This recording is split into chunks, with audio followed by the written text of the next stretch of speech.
hello, good evening, welcome in. So, first of all, I hope you guys have been having an okay start to your week. I hope that you guys are doing well. Hello, Plinko, welcome in. Hold on, Even my motto is sleepy. Hold on. Hello, welcome in. So let me tell you about this game. So I was supposed to play this game last week. But then because I double checked my emails and I saw that the title of the event that the dev had told me about was different, I was like, oh, I got the events mixed up.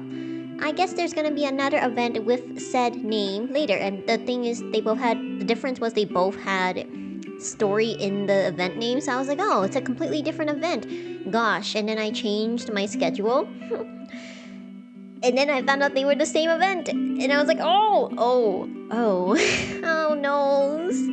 So we are playing this today. I was very excited because, let me tell you, I love a good rom-com. I especially love a good Christmas rom-com.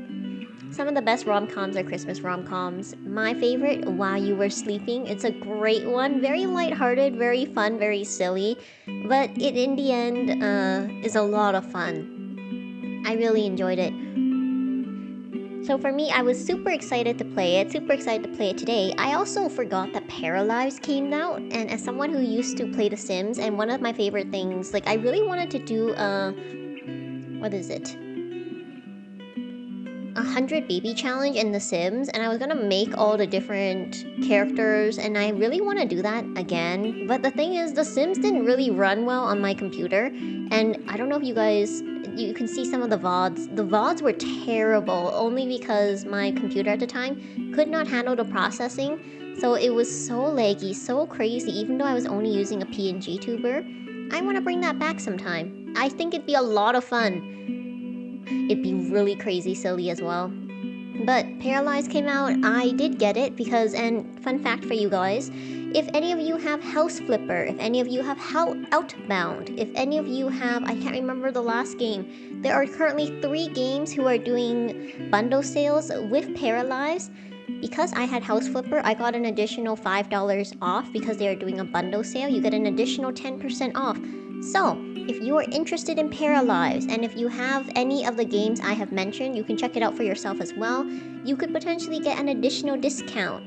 I am not sponsored by Paralyzed, by the way. They don't know that I exist. The only thing is, I'm super excited for another game like The Sims. It looks really great. I will be playing it. I think I'm kind of trying to decide if I should play it this week or next week. I probably will try to play it this week, but I don't know when. We shall see. But I'm super excited about it. I've been wanting and waiting for this game for a very long time. And I bought it as soon as it came out because Paralyzed, unlike a lot of games, does not plan to do DLC. What will happen is, if you buy now, it is early access, it has glitches, it has bugs. What you will do now is you buy it at this price, it's going to be the cheapest it'll ever be, and then as they add more content, they'll increase the price, which I think is totally fair. But if you buy in now, you'll get all future content updates for free, so highly recommend. In another note, this game, Merry Crisis, sorry, I was talking about Paralyzed, I got super excited because I really wanted to play it as well, but I'm super excited about Merry Crisis as well. It is made by a Singaporean Tev, and it is really great. You can see the reference to the Southeast Asian roots already in the picture, but I also am really excited because they have a lot of really great, unique features about this game. One of them is that you can choose whether your love interest, whether they are leaning towards, well, whether your love interest will be male or female. And I don't just mean who you decide to pursue. You can actually choose if they will, you can choose who they will be, if that makes sense. You also kind of decide for yourself how you want your character to be. There's a lot of really interesting customization, and look at the colors in this game. So cute. I have to show you this. Hold on. Right now it looks, the music is great, by the way. It's just loud. You look Christmas. So this is actually The main character is someone who I believe is from Singapore, but they are currently living in New York. It's very cool. The story is that you're going back home for the holidays. Very fun. And I absolutely adore the art. I should have used this one for my promotion art. I always like using alternative artworks because I'm kind of I like to look and see what I can do to make my thumbnails and things stand out. But hopefully it looks interesting enough. It took me a very long time to nail this one because it's always tough for me when depending how I want the composition to be. It took me a while. Usually I should see all the drafts. You should see all the drafts I reject before I decide on my thumbnail, and I'm still not 100% because I'm very particular about how I like color and things to lay out. But I think I'm okay with it. What else can I talk about this game? I don't want to give too many spoilers. I wanted to give you guys like an overview, but I'm very excited for this. This game I believe is coming out later this year. But I do have the Steam page linked below if you guys want to check it out for yourselves. There are a lot of possibilities in this game. As always, I'll only be doing probably one playthrough of the demo, and if you are interested in seeing how your own playthrough goes through, you should try it out. What else? I'm trying to make sure I got through everything I wanted to talk about before we start. Oh, book club! Book club is going to be next week. I hope you guys have been reading. I myself will be making the book club waiting room this week. I finally nailed the outfit I wanted to wear. I also decided on the thumbnail. I'm trying to decide how to make my thumbnails kind of be unique, but in the same style. Haven't really figured that out yet because I don't want to... My problem is when I lock in on something, I don't really give myself a lot of room to like play around and be creative. So I'm trying to find a balance between like this is my style and giving me enough room to be like, yeah, you can try something a little different and mess around with it every time. That's just how I am. But I'm very excited. I haven't posted the schedule this week because of Paralyzed actually, and I'm going back to it. You can tell how excited I am, but because of Paralyzed coming out, I was like, oh no, and I couldn't decide on my schedule. I knew what I played yesterday, which is Tomodachi Life. We had so much drama going on, and I'm not even kidding. Like, I wish I was kidding. It was all love drama, which is very particular because in all my other playthroughs, love drama is very minimal. So I think my game is secretly saving it up entirely for the stream. Hi, welcome in. Yes, it was crazy. It was basically love-brained. Everyone on that island is so love-brained. And also, everyone is a heartbreaker. It is crazy. So much fun though. If you want to check it out for yourself, definitely do that. I thought of making a relationship chart. I just don't have time. I ended up not being able to make my mermaid outfit. I'm so sad. I missed it. Mermaid is my favorite VTuber, like, VTuber adjacent holiday. And the reason I didn't get through it is because this month ended up being really busy. But I will make a mermaid outfit. And I just won't be in May, but it'll be a mermaid outfit. I also... mermaid. Yeah, so VTubers tend to have, like... They're not holidays per se, but they're like events that VTubers tend to celebrate. One of them is Mermaid. Some VTubers will debut, like, mermaid models. Some of them will have mermaid wallpapers as, like, the benefit for memberships. And it's kind of just, like, for some reason, and I don't know the lore behind it, but May is associated with mermaids. So you'll see a lot of, like, artists offering mermaid art close to or during this time. I personally saw so many I wanted to do, but I never got the chance. Yeah, that's the other one, but that's more of, I guess, it's not in VTuber specific, you know? Yeah. There's other ones, I believe, like Valentine's Day, White Day, which is not just VTuber exclusive, it's just like VTubers as a community tend to like celebrate those.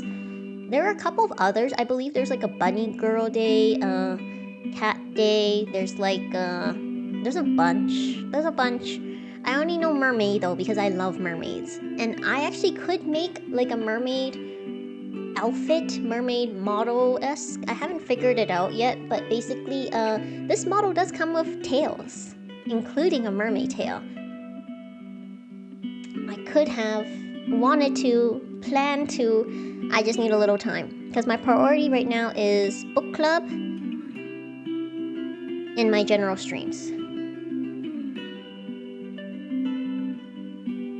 Someone got really upset when they were joking about May the 4th and I mean, it depends on the joke, but also I find that in general, sometimes you just have to tell yourself not to take it too seriously. Some people will troll and some people will, sometimes it's really important to people, or sometimes that people are, I find that some people may take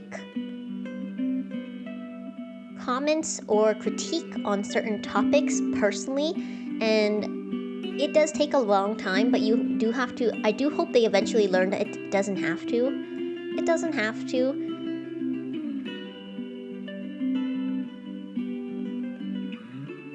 Yeah, that's okay, that's particular. Maybe that triggered them, but honestly that is still on them to manage their own. But if they just left, then they are having their own reaction. No matter what, I think if you find something that bothers you, you could leave, you should leave, and you should manage your own, curate your own online experience. So in that sense, they did the right thing, but I imagine it must have been confusing for everyone why that particular thing triggered them. But sometimes that's just how it is. Unless they choose to communicate it, then I'm glad that they were able to remove themselves from the situation, and maybe they will be able to find a community or work on themselves, or find a community that they find that doesn't trigger them. I don't know. I'm not saying who's right or who's wrong. Ultimately, it's very tough. It's very tough to not only... It's very tough because everyone should curate their own experience. Everyone grows up differently. Everyone has different experiences, and sometimes unless those are communicated, even then some people may not understand why certain things affect people. So it's just the nature of being with a bunch of people, you know? I'm gonna end that there. Sometimes it's like... Nope, I'm gonna end that there. Oh, I will tell you, I recently found a series on Kobo Plus that I was really interested in, and it's a little crazy. I think I'll talk about it with you guys someday, but it is basically, let me get you the title, hold on. It is, let me get you Fired, but I maintain all the software, and I thought it was very fun. It's one of those, it's about a software engineer who was fired by the company. And it's a little too realistic because the company was going through efficiency restructuring, and the executive basically fired her because of she wore cosplay to the office and he didn't like it. And to be fair, it's on, yeah, it is. And to be fair, her cosplay was probably not appropriate for work. I agree with that, but the fact that he was foolish enough to immediately fire the person who he knew was the engineer managing everything, and then he's like, why can't anyone do their job? And I'm like, wow, you're one of those executives who knows nothing, thinks that all the results are because of you and not because of the hard work of the actual people who are implementing the processes. And he's kind of crashing. It's very satisfying to see him crash, but he's kind of crashing out, and it's about to crash out onto the engineer who actually managed to find another job, and she's doing something different, which I think works for her better. And I'm trying not to give too much spoilers or talk too much about it, but I do want to discuss it with you guys because I think it's fun. I like the direction it's going in and the foil, but I do think some of the... I don't know, maybe it's because I used to be in a professional corporate environment, but some of the things where she's like, oh yeah, it's okay, and on one hand, I'm like, I understand individuality, and once you get to a certain point, like, people don't mind, but I think wearing sexy cosplay to work would definitely not fly, and that's just probably the corporate side of me speaking, you know? I don't know, I have thoughts about it. It's not just that, of course, there are other things. And I do like how they approach a lot of the relationships and how they are contrasting and showcasing a lot of the characters and their goals and their ambitions. And it is interesting. So I want to talk about it eventually. is this like a book? It is a manga. So I think it's based off of something, but it is a manga and it currently has 3 volumes out. If you have Kobo Plus, you're able to read all the volumes. And it's very interesting. Most workplaces wouldn't be okay with costumes in general. The thing is, it depends what you do. I think that there are always industries where they're probably more lenient or like they won't mind as much. But especially like on one hand, she is an engineer and she does not deal with people all the time besides the other employees and staff. So on one hand, she has definitely earned the right to wear what she wants. On the other hand, it'd probably be cosplay that is more appropriate and not the kind of cosplay that she actually wore to work. What is Kobo? Is that like Kindle? Oh, so Kobo it's Kobo. It is Kindle's like rival, and they are I won't call them good Kindle, but basically what I really like about them is that when you buy books from them, you can take your books and put them on other devices, like you own it. So it's not like Kindle where you're locked in on their system, and not like the evil company that decided to brick all their older models because then they couldn't push ads to those. I'm just saying. Well, I hope that you're finding it interesting and you're able to check it out. Maybe it'll help, because I actually really liked my Kobo because sometimes there are books I want to read, but I want to get the physical books and sometimes they're not available. So I do like the Kobo because I can read not only Kobo Plus, but I can like check out a lot of the, I guess, ebook exclusives. So it's really nice. I've been reading a lot of light novels and putting on my own books on there as well that I've already had before. They're not locked down is their main selling feature. Exactly, and I think it's a great selling feature. They also do have a very comfortable, it's very comfortable to use it. I personally have the Libra. I really like it. Yeah, they did brick them. They basically they've already said they're going to make them unusable, which is crazy because they're fine and people are using them just fine, but they're going to remotely brick them. Exactly. Yeah, crazy. I thought they were gonna do it, but they've already done it. It's insane. Instead of just letting it like die out on its own because sometimes devices will break. It has been a very long time. They like forcibly did it. So, yep, insane. I personally am really sad because there are a couple series I really love, like Izakaya Botakuri and also, what was it? Reborn in Another World as a Pharmacist. Both of them are, one of them is isekai, the other one is like a cozy story about a community. And both of them are unfortunately Amazon ebook exclusives. I would 100% pay for them in ebook form if I could get them on my Kobo. I would 100% pay and read them. But unfortunately they are over there and I am just reading it through the official app that they're on instead. It's a little sad. But eventually, I hope that they will bring them over to the Kobo verse. I just refuse to support the company that destroys the technology that people paid them for. Yeah, they probably will because there are people who are, no matter what, it doesn't matter if it's fully or partially, they shouldn't be able to do that because those people paid them for that device. It is theirs.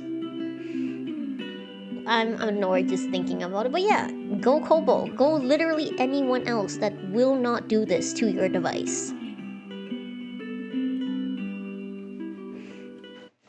I have other books I'm currently reading on Kobo Plus. But I will talk about them another time. I mainly wanted to mention that one because what I really liked is that it is not afraid of showing... It's not afraid of showing their characters not be good, if that makes sense. Like, they have a lot of really interesting characters, and you can tell... I think that the author is using them in a really great way. So if you're interested, you can check out that series as well. Yeah, that's the thing. That's what really annoys me. What also really annoys me, there are people who know how to deal with this issue, but there are definitely other people, mostly being of an older generation, who were using this as a device in order to enjoy books. Because one of the things I like about my ebook is I can increase the font size. I am old. I can increase the font size, I can like change the font and things like that. I really like that feature. I'm sure other people appreciated this technology for things like that as well. Considering they were going to charge a subscription for like car heating, like car seat heating, I am already like, they're probably frothing at the mouth for this. Anyways, we're not going to... I think I've yammered long enough. Let's get right into the game. Okay, we're doing the player... Wait, making sure that the music can be heard. It can. Player setup. Your character is... For flashback scenes, your character was born... There are 3 romanceable characters in the game. All of them are gender selectable. That's the term. Gender selectable. All of them are women, all of them are men, random or pick for each character. For me, all of them are gonna be men. So this game does have some, here are some warnings. They have racial prejudice, homophobia, family conflict, transphobia, depending on your choices. There is also some spicy scenes, but they do warn you, and for the sake of me keeping this VOD on YouTube, we will not be going through that during this demo. But if you're interested in checking it out for yourself, you feel free to do so. We will display them. So we're starting now, The Arrival. It's December 22nd. Oh, this is so cute. I love this kind of art where it looks very storybook and it's like mostly flat with shadows. I think it's very warm. You sprint down the street. There'd been an early sprinkling of snow 2 days ago and the streets are still slippery with patches of black ice. It's absolute madness to be running full tilt the way you are, but nobody bats an eye. Well, you guys are watching me. I hope that you are old enough to make your own decisions about this. You've lived here long enough to know that New York City is full of people who are late to something or another. In your case, your flight to Singapore is in less than 4 hours, and you still need to grab your stuff from the apartment. Run like my life's on the line, slow down enough to avoid falling flat on my face. I mean... We got tons of this. This is actually something I specifically asked the devs, and we do in fact have tons of save slots, even though this is just a demo. Should I run and potentially break my neck on black ice? I probably don't want to go to the hospital in New York.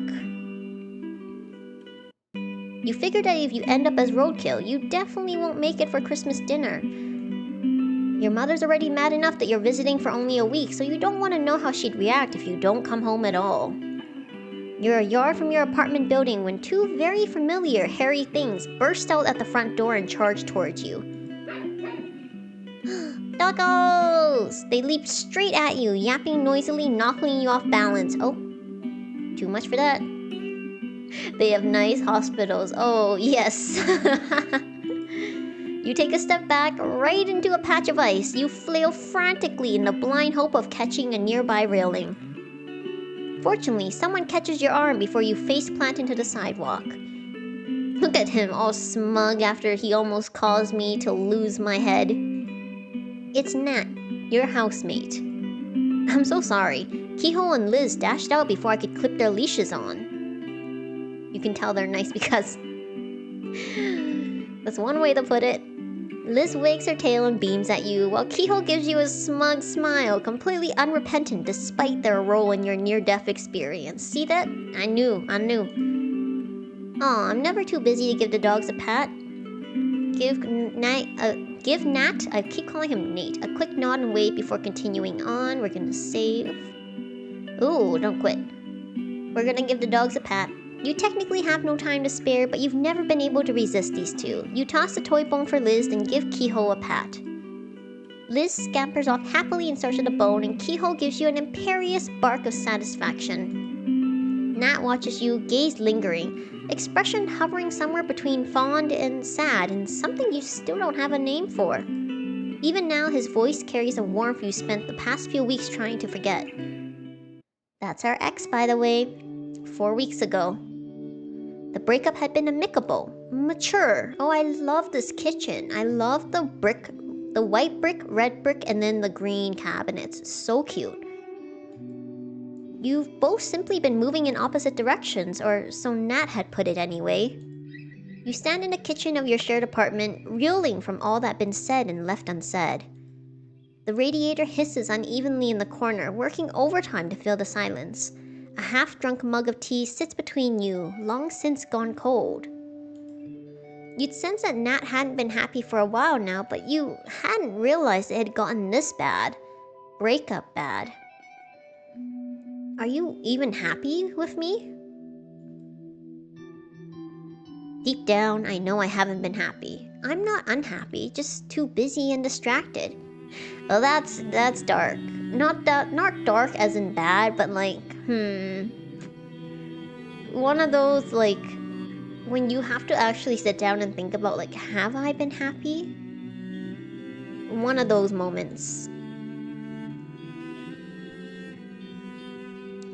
Truth is, you'd been so busy with your own career that you'd stopped paying attention to what was happening between you and Nat.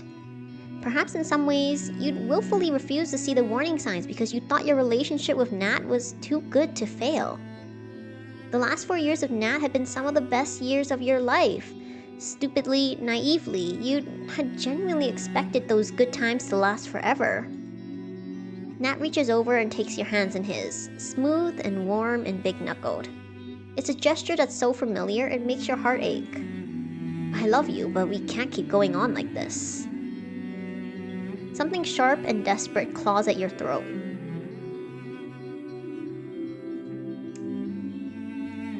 We fight because this is the demo and I'm gonna pick all the options that I feel are self-indulgent.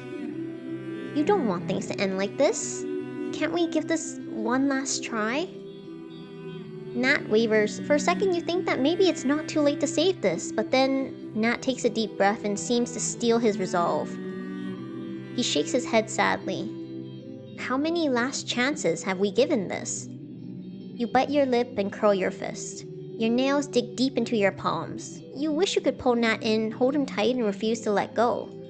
Instead, you nod mutely and look away to hide your prickling eyes. A week passes. December 3rd.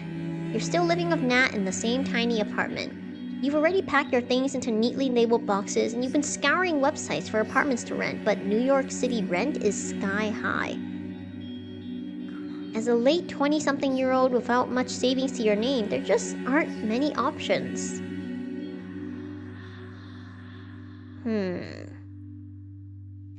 I feel like I don't need to save, but I am saving compulsively just in case.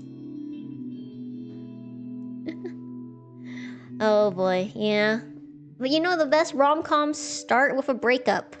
I'm just kidding, they usually don't. But this is very interesting. Try my best to move on. Unlike my belongings, my feelings prove a lot harder to pack up and stow away. Ooh, I think it would be more difficult. I feel like this is a good option because it's not that you can't, but you're trying, right? Because he's already said that it's not possible, but it is difficult, right? I don't know. I think I'll try both and see which one I like better. Truth is, you're still in love with him. You keep expecting to wake up curled around him in the bed you once shared, hoping that these past weeks could just disappear like fog on a cold autumn morning. Oh, so this is the journal. It's been updating. I noticed a notification, so I wanted to look. It would have been easier if there'd been more anger, something to push against. Instead, it was too quiet, too gentle, and it felt like giving up. 4 years of happiness packed away into 6 boxes, but your feelings don't quite fit. The boxes continue sitting by the door, a reminder of the life you once shared. You try to tell yourself that this is for the best, that this is what Nat wants. But you see it in Nat's eyes sometimes, moments of weakness where he's unable to hide the way he still feels for you. You can't help thinking that if you could just find the right things to say or do, you might still be able to save this relationship. Okay, so we're gonna go here. I want to load this one. Now it says 4 years of happiness packed away into 6 boxes. Oh, it just has less dialogue. You pack your feelings away and seal it up along with the rest of your belongings. 6 boxes to contain half of the life you'd once shared. Oops. Okay. So I do like the other one better. So we're gonna go back. Oh, you can see, oh, there's a friendship and a romance bar. Right now, your current flatmate and very recent ex. We're more on the friendship than romance line. That's settings. Oh, wait, I was right. We're gonna load this one. Yep. Oh, I had more romance there. Oh my gosh, the romance bar is higher when we picked that one. The sound of traffic transports you back to the cold street. Breath fogging in the December air, it's beginning to snow properly now. Tiny snowflakes settle in Nat's hair on the shoulders of his jacket. Okay. Yes. So we're gonna try this one. You step back, putting enough distance between you and Nat to hopefully prevent yourself from doing anything rash. Okay, it does not affect my relationship. It doesn't, however, stop the small pang in your heart from building to a dull ache. You can't help thinking of all the winter days you'd spent together, making angels in fresh snow and sipping hot chocolate by a window. Oh, that sounds really good. You push the memories away. You're no longer 21, in love, and full of hope for the future. The space between you seems to crackle, but the silence is a thick layer of hard-packed ice. It's Nat who breaks the silence. When does your flight leave? 3.5 hours. That's not enough time. You gotta move. This is an international flight. With a change of expression worthy of an 80s sitcom, all the color bleeds out of Nat's face. Shoot, need a lift? At your hesitation, Nat waves a hand. It's no problem. What's the point of a holiday if you can't even use it to save a... Nat falters a little at this but soldiers on. A housemate in a time of crisis. Okay, I save. Now I want to check. We're still on this level, okay? When you give me a relationship bar, I'm gonna compulsively check it. Yes. Before you realize what you're doing, you reach out to gently brush the snow from Nat's hair, tucking a stray strand behind his ear. You hear the soft intake of breath when your fingers graze his ear. Nat blinks, cheeks coloring slightly in surprise. Whoa, stronger romance and friendship. Okay, let's go this route. You pull your hand back, wondering if you'd crossed the line. Oh, okay. But Nat's gaze is warm, and it makes you wonder if he too is thinking of all the winter holidays you'd spent together, making snow angels and sipping hot chocolate by a window. For a moment, you can just about pretend you're 21 again, college seniors, still in love and full of hope for the future. The space between you seems to crackle, but the silence is okay. Then we've reached a different point. I like this better. We're gonna stick with this option. It's Nat who breaks the silence. When does your flight leave? Alright. What's the point of a holiday if you can't even use it to save a... I think there was a game where the relationship bar was a trap. Oh, that would have been interesting as well. Kind of like giving you the illusion of comfort and then flipping it on his tail. What a cool twist. The hesitation when Nat said housemate makes your heart constrict. We're gonna save. Yeah, we're gonna stick with this one. Shake my head stiffly. I can't keep relying on him. Give him a grateful hug. How could I repay you? Do you want my firstborn child? We're gonna try all of them. I wanna try this one. Nat laughs lightly, and you remember how much you love the sound. Friendship stronger than romance. Let's go. You catch an expression flicker across Nat's face that's all too familiar. You'd once joked about marriage and children, though those times are long over. Oh, hell no. Keep your future children. Okay. So we save and load. I can't ask that of you. Nat always looked out for you in more ways than one, but it wouldn't be fair to either of you if you kept falling back into old patterns. I see. You clench your jaw, shaking your head. Thanks for the thought, Nat, but I'll be fine. Nat nods, biting his lip. The snow continues to fall. In a couple of hours, it'll turn into a nasty, squelchy mess. So that one doesn't affect either one. It's kind of neutral. For now, though, it's beautiful. The sort of beauty that made all the more precious because you know it won't last. Enjoy your week back home. Merry Christmas in advance, Nat. Okay. So we load. If we hug him, you pull Nat into a hug. Nat lets out a small sound of surprise, but a second later, it relaxes into your arms. You breathe deeply, inhaling the familiar scent of Nat. For a moment, you can almost pretend that nothing has changed between you. Oh, that's not good. I don't like that option. The thought brings a warm sting to your eyes, and you step back, blinking quickly. Thanks, Nat. I really appreciate it. Nat's expression is gentle, but you catch a flicker of something you can't quite decipher. Alright, don't like that one either. I am going to go back to... shoot, I can't remember if this is the one where I saved, so we're gonna go here. Give him this one. I like this. En route to JFK. Nat's one of the few New Yorkers you know who owns a set of wheels. You spent countless weekends exploring the small towns along the Hudson River, hiking in the nearby Catskills, going on road trips. You've been driving through a blizzard to Quebec, singing terrible pop songs at the top of your lungs when you first realized how in love with Nat you were. At the next stop sign, Nat turns to glance at you. What do you say when your family asks you what you're still doing in New York? Okay, my bad. You'd expected to return to Singapore after college, but you'd started dating Nat in senior year, so you'd found a way to stay a little longer. 1 year led to the next, and before you knew it, you'd spent nearly 3 years in New York after graduating.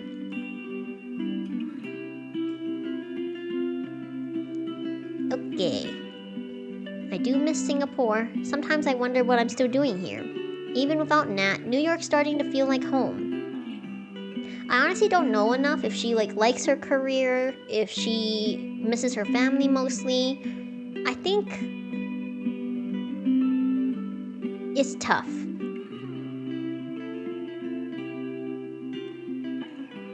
At this point, you've been in New York for 7 years. You have a small circle of friends and favorite spots, things you hate about the city and things you defend to the ends of the earth. But some days, there's a bone-deep ache that niggles at you when you think about returning home. Nat had never pushed you to settle in New York, but you know it had put a strain on your relationship, not knowing if you'd one day want to move back to Singapore. At times, you do wonder if the breakup had always been inevitable. Without Nat, you're not sure there's anything left in the city for you. You let out a long exhale and look out of the window on your side of the car. Maybe I would like to return home someday. Nat stares at you for a long time, the pain in his eyes unmistakable. There's a brief silence. I don't know if the city will feel the same without you. No, here's the thing, she's kind of established herself here. She clearly has a career, right?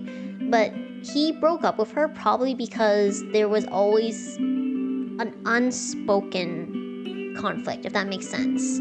I don't know the details of their relationship and what led to the breakup, but so far we can tell that there was some tension regarding a couple things. Number one, are they both truly happy?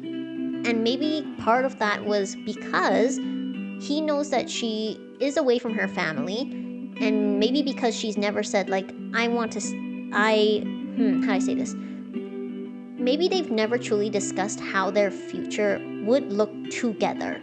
So it can be a lot of things. But I don't think he broke up with her when she was still very unsettled. Clearly they both have their own careers, because she wasn't worried. She was looking for an apartment, but she was more worried about everyone's worried about finding a place you can afford. But she clearly does have a job. She has a career so far. The traffic light turns green again finally, and Nat starts up the car again. Nat slides into a spot at the airport drop-off area. See you when you get back? You You can't help but think about all the times Nat had driven you to the airport, kissed you goodbye, and told you how much he'd miss you while you were gone. How many things had you done together without knowing it would be the last time? Nat reaches across the center console and takes your hand. Your heart leaps to your throat. There's something soft and unguarded in his gaze that makes you want to lean in. That's a terrible idea. Say goodbye. It's so tough because on one hand, it is romantic, right? It is romantic to imagine, but it is kind of like... The thing is, if you're being rational about this, you shouldn't do more because yes, you can still have feelings, but unless you're planning to act on these, I do feel like it is kind of leading the other person on, and you're not really giving yourself a clean break for the both of you. A clean break would be for the both of you unless you fully intend to want to continue a relationship with this person. So in this case, I'm gonna be a little cold. I'm gonna be a little cold and just say goodbye because we've already talked about this. Look, we're more friendshipy. You squeeze your eyes shut and force yourself to take a deep breath before turning back to Nat. Merry Christmas, Nat. You shut the car door behind you, heart thudding in your chest. You'd been a whisker away from a bad decision. Nat sends me to the airport. For a moment, everything's as it used to be. I almost do something stupid, then change my mind. One very long flight later. December 24th. You wheel your luggage into the lift of your public housing block. Doors are about to clang shut when someone dashes toward you at full speed. That's scary, can you imagine? Stick a hand to stop the door, poke the alarm button in blind panic, calmly press... Oh no! The person continues to rush forward. I didn't know I had a timer. How do I go back? Oh, there it is. Ha! Do nothing. Calmly press the door open button. With commendable composure under pressure, you reach out and press the door open button, and I surely did not have to redo it. Public housing, so in Singapore, I believe, Singapore has a system where you are leasing your home from the government, I believe. I'm not entirely familiar with the system, but I do know that it is not unusual for people to be living in places that they have leased directly from the government. Definitely something to look into. It's a very interesting system. But these old lifts have a mind of their own. The lift doors continue to close, but the person continues to rush forward. The lift doors clang shut around the boot. Wow, dang. That's crazy. Like, I know that technically they would never close if they feel... The elevator doors are always designed where if they feel something, they won't close in too harshly or too strongly. But that still takes considerable guts. Like, I would never trust the quote-unquote sensor, especially of an old elevator. A second later, the doors jerk back open and the person strolls in, grinning at you. Thanks. Didn't want to wait for the next lift. For you, anything. Give the man a friendly smile. Shrug and jerk a chin at the buttons. Floor? For me, personally, stranger. The man smiles at you, dark eyes dancing with amusement. By the way... Oh, shoot, I gave you guys a spoiler. This is my neighbor's new tenant. The two of you don't know each other all that well. He reaches out to press the button for the 11th floor, the one you live on. You put 2 and 2 together. This must be Shay, your neighbor's new tenant. The one your mother complains about in every phone call. Ooh. The company he brings home, the late night jamming sessions with his bandmates, the muddy mountain bike tracks he leaves in the corridor. You study the man in greater detail as the lift starts trundling upward.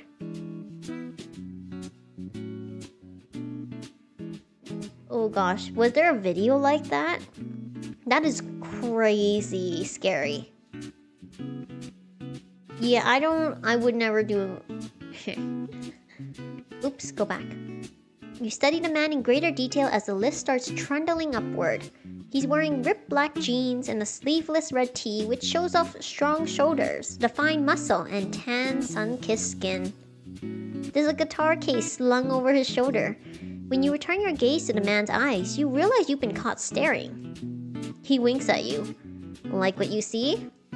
His voice is low and playfully flirtatious, and you can definitely see why your mother disapproves. Sorry, it's just I've heard a lot about you. Shay, right? We're neighbors, I say matter-of-factly. Blink, brain short-circuiting slightly. Do you happen to flirt with everyone you meet in the lift? I like all the options. Guitar case doesn't have a guitar in it. How can you tell? For me, I'm gonna go with this one, but lots of great options. Shay's eyebrows lift in surprise, and realization dawns. Alright, your mother talks about you all the time. Complains about how I left home, no doubt. Shay's smile broadens. Among other things. Your conversation is interrupted by a loud ding as the lift arrives on your floor. You step out of the lift onto the corridor after Shay. Oh, I see. That's also interesting. I've heard of that, but I didn't know that was from an older anime. You spent countless afternoons kicking a ball back and forth along this very corridor with your brother. Wow, very cute. You catalog the changes since last time you've been back for Lunar New Year. It's been more than 8 months since then, much to your mother's disapproval. For one, there's a new row of thriving plants extending from your family's unit to the one next door. Ooh. Shay smiles at you and gestures down the corridor. Want to be introduced to the fam? You blink. A split second later, you realize that he's referring to his plants. Pop culture in general because they blend in better. Yeah, true. Let's see. Oh, I think I remember that from Agent Cody Banks, which is... I'm sorry, that's the first thing I thought of. We are friends. Why not? Shay introduces each plant to you in loving detail. The finicky orchid, the indestructible ZZ plant, and the drama queen fiddle leaf fig. Finally, Shay waves at your family's sad bougainvillea that has been neglected for years. Hey, maybe you could give this poor soul some TLC while you're here. I'm only here for a week. Oh. Shay's face falls slightly, but he quickly recovers. We'll make it count. See you around, neighbor. You continue on your way down the corridor to your unit. Now, what does the journal say? Arrived home. Met the neighbor mom's been complaining about. Despite what she says, Shay's fun. Let's see. We are in friendships. Let's go. I'm home. Your mother rushes out of the kitchen to smack you in the arm. Ow, what? Why? You should have come back a week earlier, or stayed a week longer. 1 week, pathetic. Not enough time to binge watch a K-drama. A second later, she pulls you into a brief hug. She's never been a particularly physically affectionate person, but she does hug you each time you come back home to visit. You return the embrace. In your arms, she feels smaller, thinner than you remember. Your dad comes running out of his room at the commotion. He, on the other hand, has grown a belly. There you are. Should have let us pick you up from the airport. No need to waste money on taxi. He waves a hand at the containers on the table, beaming proudly. I tapaoed from your favorite stall at Red Hill Market.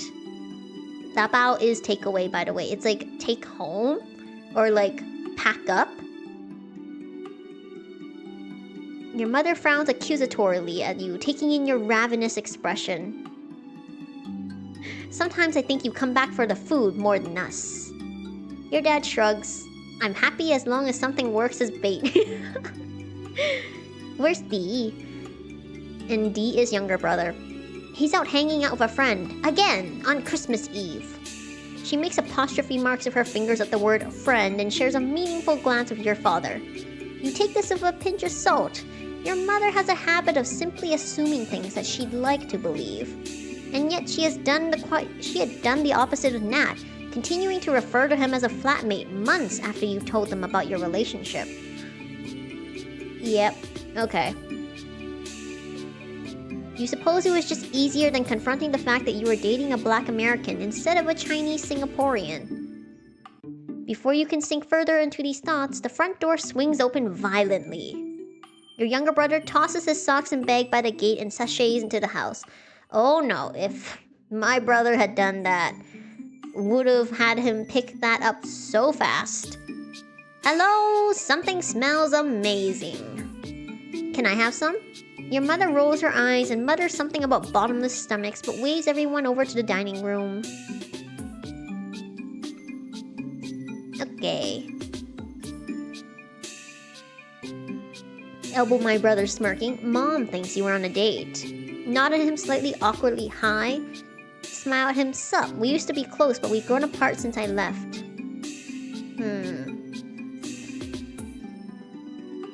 We're gonna be daring. Your mom glares at you betrayed, but your brother only laughs. Your mother's eyes light up with hope. So it's true? It said relationships updated. Your best friend from junior college. Your mom, you two are close. Dad, you two are close. Your brother, the two of you are close. Keyhole! The two of you like each other. The two of you like each other. I like how even the dogs have relationship charts. Let's go! I can neither confirm nor deny.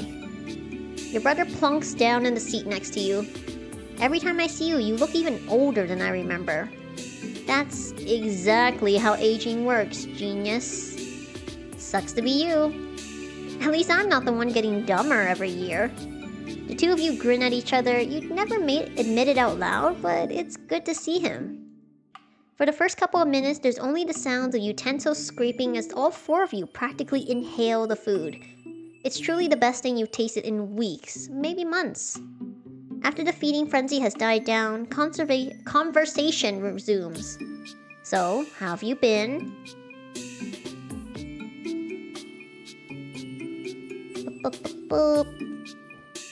I don't know, let's see what happens when I tell them about my life in New York. You tell them about your job, a new hole-in-the-wall Chinese restaurant you discovered, and the latest dating disaster that has befallen Kenny, the son of a family friend. It's almost as though you'd never left. Once you've warmed up a little, you start talking more about yourself and how you've been. You talk about the record deal that you'd gotten, how they've given the green light on your draft album, which is still on track for release in spring next year. Let's go! We have a record deal and we're going to make an album. Your parents had never been too keen on you making music for a living, but at this, your mother slips you a small smile. Your father has been karaokeing to your YouTube channel. I am a YouTuber! This is very on brand. It's good, very catchy. Your brother smirks. He sings so loud the neighbors know it now. Eventually, the conversation turns to Nat, and even though you'd intended to tell them about the breakup, you can't bring yourself to in the end. Soon, the food has been polished off. After lunch... Oh, that kitchen's cute. You're in the kitchen when you're with your mother helping to clean up. When you were younger, you'd resented the fact that your mother never really expected your brother and father to help with most of the cooking or cleaning. But it's for the reason that the kitchen had been one of the few quiet, intimate places that you shared with your mother, a sanctum of sorts. She'd always been the most comfortable talking to you about difficult topics amidst the cooking fumes and the sound of sizzling oil. Today, standing side by side at the sink, you can't help but feel a bit of that old closeness. You know, your father... She stops abruptly and waves her hand at you dismissively, changing tacks. Well, we're both not getting any younger. She's been saying this for years in an attempt to guilt-trip you into returning home, but this time, her tone makes you think there might be more to it than she's letting on. Just as you're about to ask her what she means, she shakes her head and turns away.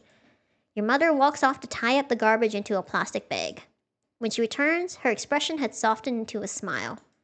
It's good to have you back. I just wish you'd stay longer. You blink, it's classic behavior from her, something almost tender, bundled up with a jab, and all to distract you from what she'd been about to say earlier. Alright, this one's gonna be rough. I missed you guys too. What were you about to say? We're gonna do both. This is gonna be my chosen answer, but I do want to ask. Your mother shakes her head, as stubborn as you are. Nothing. Just tell your father not to eat so much oily fried food, okay? You nod, about to follow up with another question, but your mother clamps her mouth shut, a clear signal that that's all she will say on the matter. Right as you head out to the kitchen to throw the trash, your mother adds tentatively, "So, how are things with you and Nat?" Okay, we're gonna load the other one. I missed you guys too. Your mother's smile wavers a little, and she suddenly blurts, "Help me convince your father not to eat so much oily fried food, okay?" You nod. Right as you head out to the kitchen to throw out the trash, your mother adds tentatively, "So, how are things with you and Nat?" You're not sure whether to be touched or horrified that she's finally recognizing your relationship with Nat now that it's finally over. Herm. Shake my head, I'm not getting into this. A bitter edge. When someone finally reaches out to you, I know that sometimes it feels unfair and that you want to give in to these emotions. And I say this as someone who knows that I do this, and I've been trying to do a lot of work so I don't do this. But it's kind of like when someone has been struggling and they finally come downstairs to eat, and then you're like, "Oh, look who showed up." That doesn't really help, right? I understand that for some people it can also be very difficult because they dealt with it for a very long time and it's very easy. But I do think it's important to recognize when someone is trying. Yes, it can be bitter swallowing that, but when someone does try, I think this is probably me talking just personally. Yeah, I think I've learned that speaking just purely on my emotions and speaking in that moment has never made me feel better. I've never felt better after doing that, if that makes sense. I think that if you are able to recognize it and communicate it calmly, that is always better than speaking out of that rush of emotions you feel at that moment. That's just what I'm gonna say. We broke up. You've never really been the type to go into details about your love life with your family, but you do mention Nat from time to time, and he features in your phone calls. The news spills out of you before you can stop yourself. We broke up. Oh no, how come? You sigh, wondering how to summarize all the subtle tides that had, little by little, carried you both in different directions. I guess, in the end, it just felt like we didn't really belong in each other's worlds. You brace yourself, waiting for her to say something about how she told you to date a Chinese Singaporean, but she doesn't. Yeah, this is what I mean. In fact, she actually does look sorry for you, even though her tone is gruff. With internet, there's still such a thing as different worlds, meh?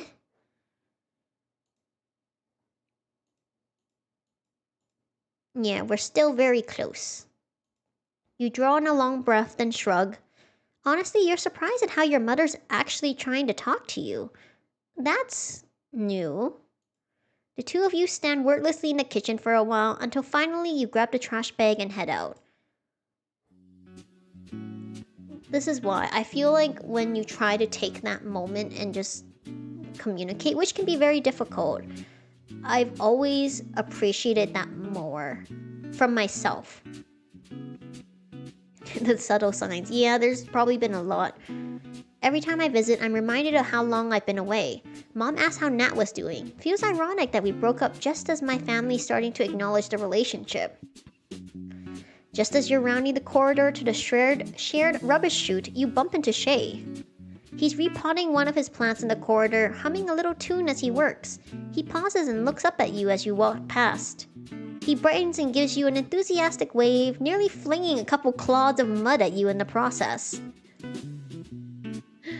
We should chat.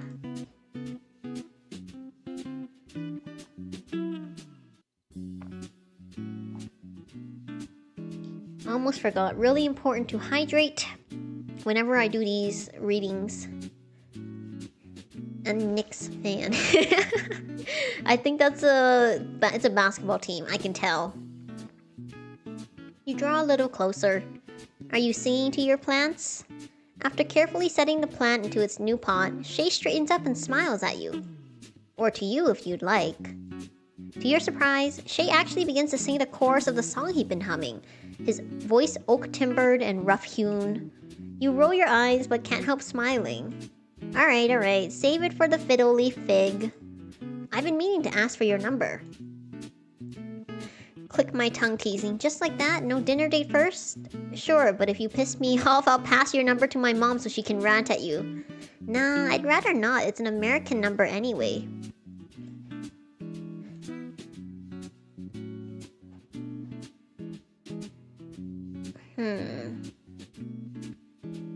I'm trying to see something.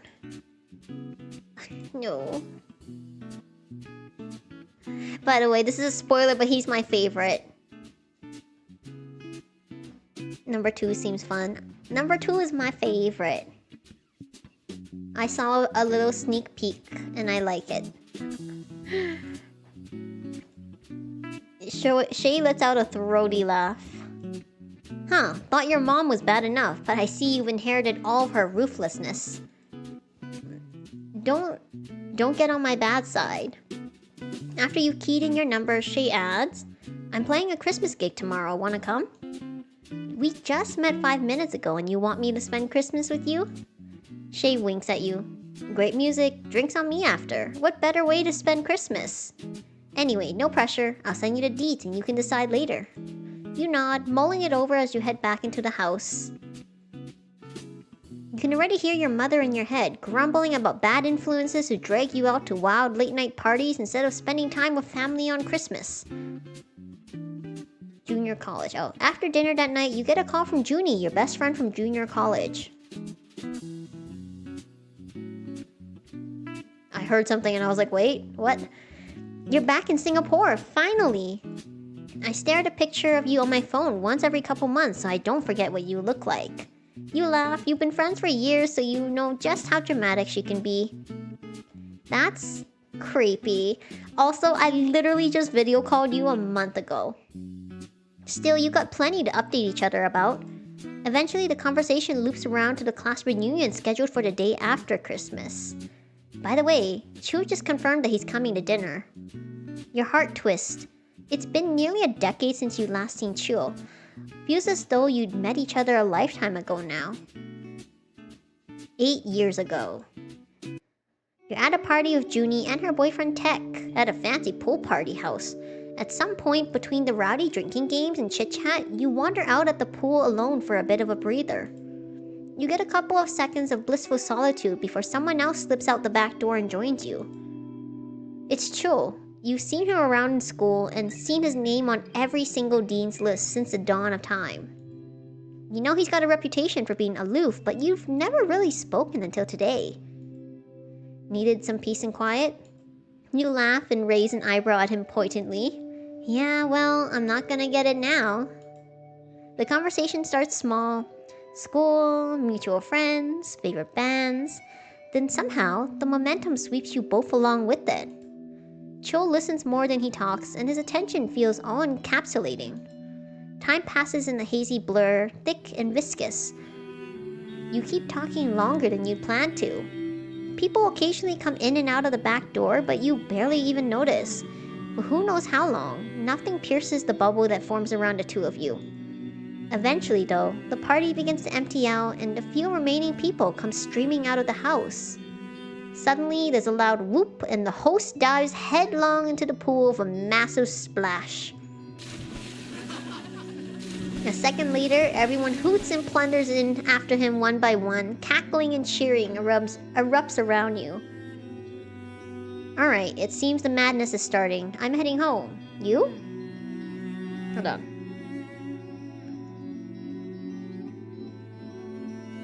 Alright. I'm gonna see what happens if we drag him into the pool. When you surface, the first thing you see is Cho, soaking wet and glaring at you. A grin tugs at the corners of your mouth. Cho shakes his head, pitting you with his molten gaze. A A second later, to your surprise, he begins to laugh too. Chill wrings the water from his clothes and tucks his wet hair behind his ears. Okay, I'm definitely leaving now. You follow him. After saying bye to the rest, the two of you walk out of the house together. A small shiver passes through you, and you're not sure if it's because of the gentle breeze on wet skin. You linger at the front gate. There are no stars not that you can see anyway, but the sparkle in Cho's eyes is close enough. It seems neither of you want to say goodbye just yet. The motion is so quick, you're not sure if you imagined it, but you can just about swear you see Cho's eyes dip down to your lips. Whoa! You kiss him? Good for you. Why would you let the moment pass? No, don't do that. I ran out of safe slots. Just kidding.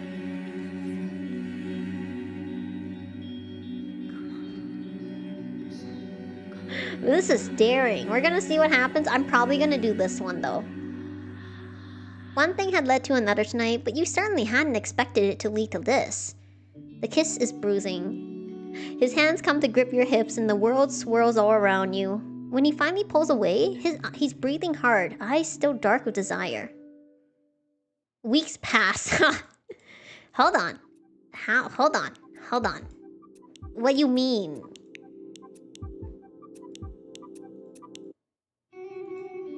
Your breath hitches as he closes the distance between you. One thing had led to another, and you certainly hadn't expected it to lead to this. Oh, so it's the same. Okay, we let him kiss us, okay? After that, the two of you go back to your separate parallel lives. Occasionally, you bump into each other in the hallways between classes, but that kiss slowly fades into memory. That is, until the final year of junior college. Wait, why? As fate would have it, Chola transfers into your class and gets assigned a seat next to you. There's an inescapable intimacy to sitting shoulder to shoulder for hours every day, watching Cho take notes in his absurdly neat handwriting. As days go by, the two of you begin spending more and more time with each other after class. Remain cold, almost competitive. I don't know, why not? You don't have a name for it yet, but every time his eyes meet yours across the classroom, there's a sharp tug at your gut. You find every opportunity to tease him to make him laugh. Whenever he smiles or blushes, you feel your heart flutter, just a little. Romance high, let's go. Even your classmates begin to notice, and it becomes a running joke in your class. When you ask if it's too much or if he'd prefer if you left him alone, he flushes right down to his neck. No, it's fine. From that moment on, you start thinking, hoping, that maybe, just maybe, he feels the same way about you. One afternoon, after cheering your school team at a football match, you're on your way home when you realize you've left your wallet behind. Cursing, you turn back, the storm hits. By the time you locate your wallet face down in a puddle at the edge of the field, you're soaked through. As you bend to pick up the wallet, a shadow comes over you. It's Cho, trying to valiantly hold an umbrella over the two of you. The rain's coming at you in great horizontal sheets, and the wind is yanking the umbrella around despite his best efforts to keep it upright. Thanks, but I'm not sure the umbrella's doing much at this point. I didn't realize you were such a defeatist. By the time you reach the shelter of the bus stop, you're both soaked to the bone and breathing hard from sprint. He looks down at his drenched clothes, pushes a wet strand of hair out of his face. I'm starting to sense a strong correlation between spending time with you and getting drenched. You laugh, acknowledging the throwback to the night you'd met. The bus stop is deserted. The buses must have just gone by, which means there's a long wait ahead. The rain's loud enough that there's no pressure to talk, but he holds your gaze instead of taking out his phone. As you study him, you notice that his lips have gone slightly pale and he's shivering slightly. Jesus, you look like you're on the verge of death. I might be. Alright, we're gonna go all in. Oh dear, are you okay? Hypothermia in a tropical country. Tomorrow's breaking news. We're gonna go all in. I do want to try this one though.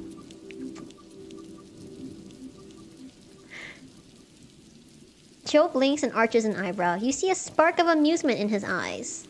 Are you taking advantage of the situation? You grin, stepping closer. Suddenly his face is only inches from yours. Maybe just a little. A second later, he's leaning in, slow enough for you to pull back if you wanted. Why would you? Okay, hold on. We gotta load. Yes. Next time I'm leaving you out there. He steps in. Whoa. Steps closer and suddenly his face is only inches from yours. He lifts his chin. If this were a movie, you'd be offering me your jacket right about now. Whoa, there's more. Okay. My heart flutters. Now, brother. When your lips meet, your hands go up to grip. An involuntary tremor runs through him. You're almost certain it's not from the cold. A second later, a wave of water splashes into the bus stop, hitting the back of your legs. You step back only to catch a bus trundle away and disappear around the corner. Oh shoot, there goes my bus. A moment later, your bus pulls up. You give him a jaunty wave. Okay, we're gonna go back. I gotta find out what happens. We're gonna load this one. Oh, okay, it's the same. Oh shoot, there goes my bus. Okay, which one do we like better? I think the... go back. Return. This is here. So if I save this, load this. I like this one better. The one where we like mess with him. That one is fun. Show sputters. What? You're just going to abandon me here after... He flounders and doesn't finish the sentence. You climb aboard, suppressing a grin, though you won't admit it. Your heart's still doing loop-de-loops in your chest. See you tomorrow. From that day on, there's no turning back. You fall fast and hard for each other. You see each other every day and spend hours talking on the phone in the middle of the night. Messages exchanged in the margins of literature books. A dozen different ways to type I love you on a graphing calculator. Worlds! But in hindsight, the sweetness of sinking gently into that relationship will always be tainted by the memory of how things had soured between you. Back to the present. No! What was it?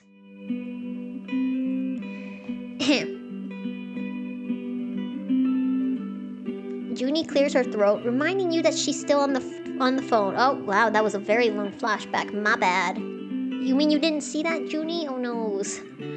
So you're coming to the class reunion, right? I don't really want to see him, but I'll survive.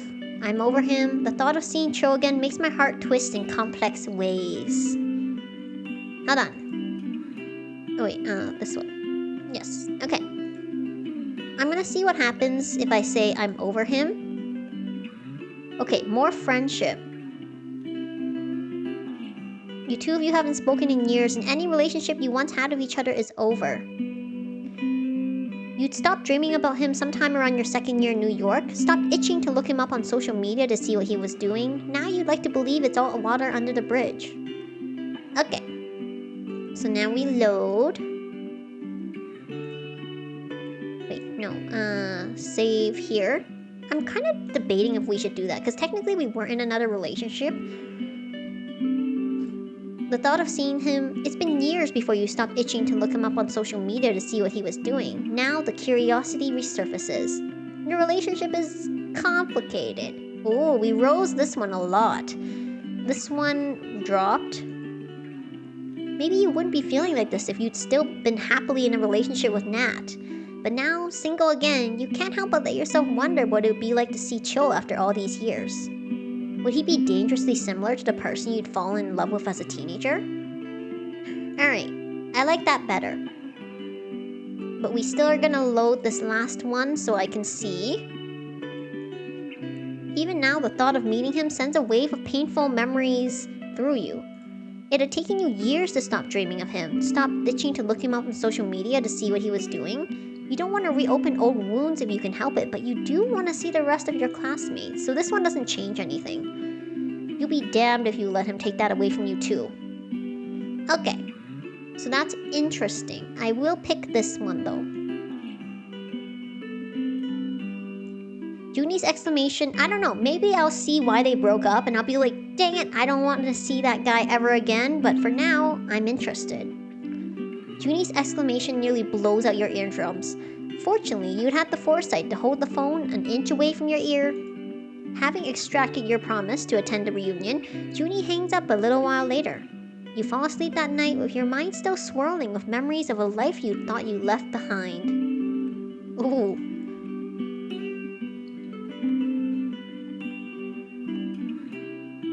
We're in the 25th of December.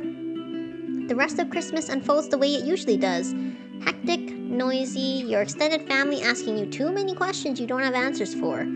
Halfway through dinner, you get a message from Nat, accompanied by a selfie of the dogs and Nat's parents out on a morning stroll. Merry Christmas, hope you're eating all that chili crab on my behalf. If you want to call for a bit later tonight, let me know. The heart symbol in the message makes your heart throb, and you try to tell yourself it had probably been an accident. Frequently use emojis and fat thumbs. But there's also a message from Shay with the address of the show he's doing tonight as promised. Yo, heard from your mom that you're a musician too. If you come tonight, you could totally guest star. He is exactly the same through text as he is in real life. Flirty, irreverent, teasing. You text back and forth for a bit before your mother glares at you. Reluctantly, you put your phone away until after dinner. Once dinner winds down, you head out of the restaurant with your family. Nat and Shay's messages await your reply. Oh boy.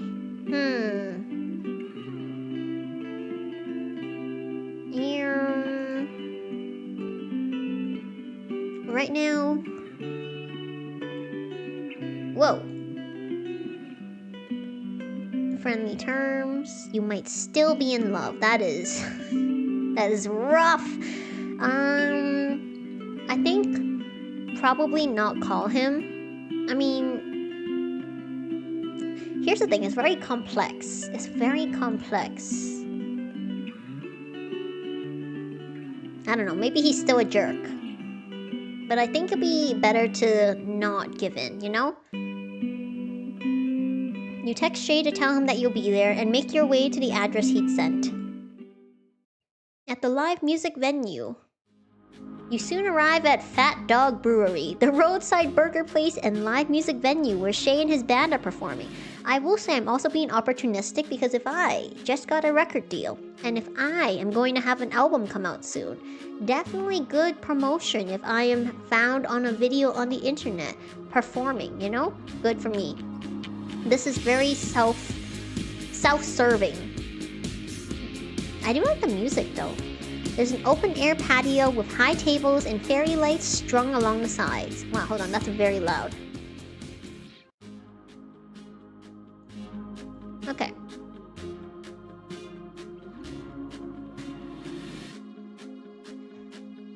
You spot Shay just as he's about to follow his bandmates up on stage. Hey, you made it. Shay flashes you a wide smile when he sees you. He's genuinely delighted, as though he hasn't been sure you'd actually come. He's about to say more when his bandmate yells impatiently from the stage. Oi, flirt later, gotta get this show started. Catch you in a bit, enjoy the performance. I do like the music though, the music's very good. Shay hops on the stairs to join his bandmates. Well, the space facing the stage is already packed with people. With some creative maneuvering, you manage to weave your way towards the front. Also, let me check something. Okay. The first song starts with a snazzy drum beat that explodes into a fast, rollicking melody. Grandma got run over by a reindeer. The lyrics are absolutely ridiculous, and honestly, you'd expected nothing less from Shay. By the time the chorus comes around, most of the crowd is snorting with laughter and clapping or singing along. After the silly, upbeat opener, the band eases into a couple of original songs. Oh, that's nice. I think this was good for her.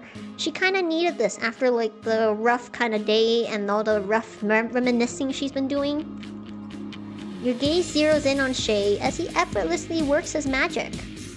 You hadn't been sure what to expect when Shay had first asked you to come, but you're completely swept up by the music. Close to the end of the hour-long set, Shay's gaze picks you out amongst the crowd. I'd like to ask if a special guest would like to close out the night with us. A ripple of surprise ohs at this. Heads swivel in all directions, curious.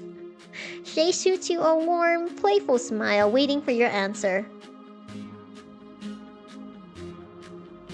Wait, I said I'm being self-serving. Why not? Loud cheering from the crowd as you climb on stage. When Shay introduces you to the crowd, they go wild for you. Someone cups their mouth and shouts, "I love you!" Either a fan or a very drunk person. I think could be both. Shall we do borrowed time? You nod, surprised that Shay knows it. Probably thanks to your mom, who tells everyone who will listen about your songs. This is an original song I wrote. It's about moments you wish could last forever. Once the audience quiets slightly, you give the signal to begin. You performed this song to a crowd dozens of times before, but it still gives you a thrill each and every time. Can I just say I love the music in this game. It is so comforting. Shay's guitar weaves a soaring thread around your voice. Then in the second verse, he steps closer to share the microphone and joins in, voice harmonizing with yours. There's a raw undercurrent of vulnerability in Shay's voice that feels so intimate that you find yourself holding your breath, unable to look away. They seem like a good fit for each other. They could be if you decide to go through this. The two of you trade the bridge back and forth, improvising a duet. They do have great chemistry, though. I love when dialogue does that. You make instinctive adjustments, stretching some of the notes and shortening others, carving out space for Shay's voice and guitar, just as he does for you. The string lights illuminate Shay's face as he sings, face inches from yours. Your eyes flicker shut, and you let the music push you into dizzying freefall. The song sounds completely different from how you'd written it, but you like it this way. Two voices swirling around the deep, rich bones of drums and bass. My heart stirs in response. Hold on. I think with this kind of chemistry, we stir a little. For a moment, there's only you and Shay and the electrical pulse of music as it courses through your veins. I will say, it doesn't have to be like that. You can have good vocal chemistry with someone, and you can still just have a professional relationship, but we're playing an ultimate game. We're here to see the possibilities. I still don't know if Cho's just a joke. Cho is just a jerk. I was gonna say a jork, because I kept thinking of Q. Goosebumps rise up along your arms. In the third verse, Shay lifts the melody unexpectedly, climbing instead of falling. A question. You shift the tempo of the fourth and final verse to reframe the first, the same chords, but reversed. An answer.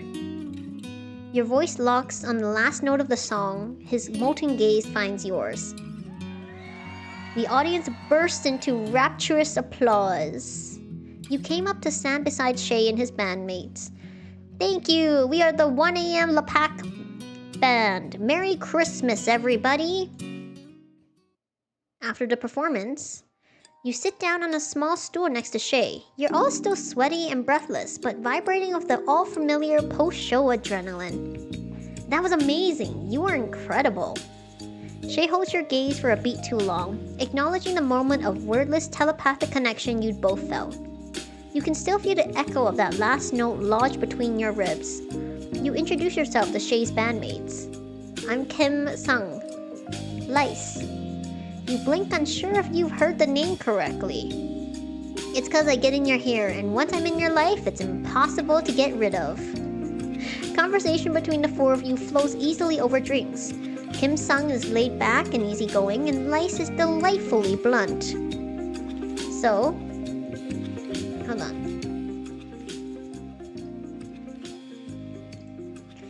Are you the neighbor who keeps yelling at Shay about muddy bike tracks? Shay laughs, shaking his head. No, the mom's the one who yells at me. You snort, elbowing Shay. You talk about my mom and not about me? Shay laughs. You jealous? Don't worry, Shay talks about you too. He made us watch all of your YouTube music videos yesterday. Shay blinks, uncharacteristically nervous.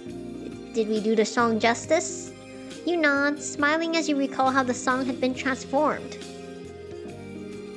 I loved it. We should record that version together. You didn't realize this was something you've been missing, but tonight, playing music with Shay and his bandmates, you feel seen in a way you haven't in a long time. Why you guys call it the 1am Lapak band? Spend time loafing around. I see. Lapak is the Malay word for chill or slack off, but maybe there's a story to the name. One night, about 2 years ago, Lice and I were performing at a bar in Bugis. That was before I was part of the band. They had a different drummer then.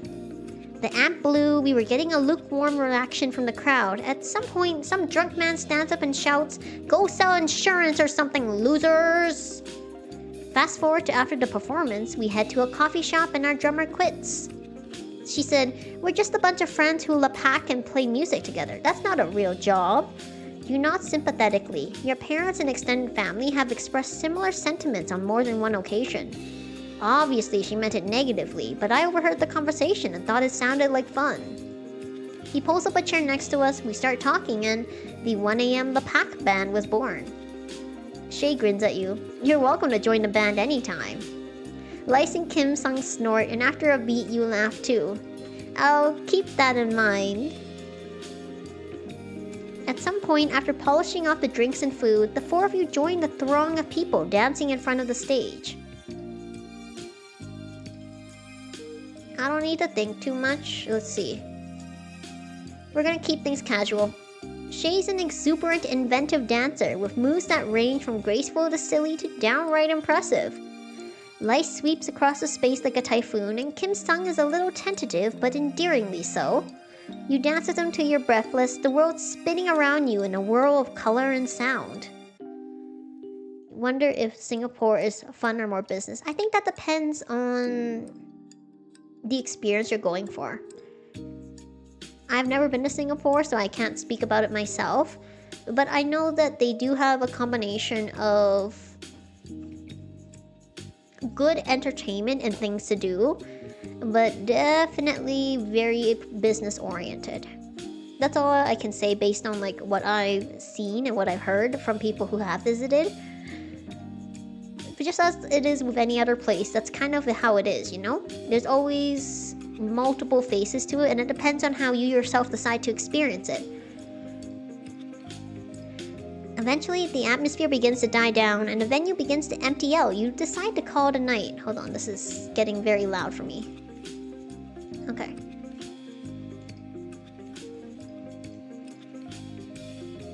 Head home. Instead of taking a taxi back, you accepted a ride back from Shay on his motorbike. Cute, I love the glowing lights. Cold wind buffets your face and the engine thrums beneath you. You're beginning to relax, taking in the Christmas lights when the bike suddenly sails over a speed bump. You get a millisecond of airtime before hitting the ground again, nearly crashing into his back. Shay laughs but doesn't take his eyes off the road. You can hold on to me if you want. Do not grab the the back of the bike, sure. Lightly on his shoulder. You don't want to be flung off the bike, but you also don't want to cross any boundaries. Shay makes another wide turn. The swooping sensation makes your pulse race, and your grip around Shay's shoulders tightens just a little. At the next spotlight, he looks over at you, dark eyes sparkling. Doing okay? I think he did it on purpose. You hum, leaning just slightly into him. My aunt used to fetch me around on her motorbike as a kid. She'd call it eating air. As the bike flies along the nearly empty roads, you taste the crisp night air on your tongue. I can see why she called it that. The ride is almost too short. Before you know it, Shay pulls up in the car park of your apartment block. Shay pauses. I had a really nice time tonight. Catch his hand leaning in for a kiss. Whoa! Step back. I can't help thinking about Nat. Nah.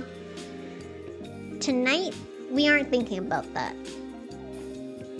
We nod. Shay runs a hand through his hair, looking hopefully at you. Wanna come over to my place?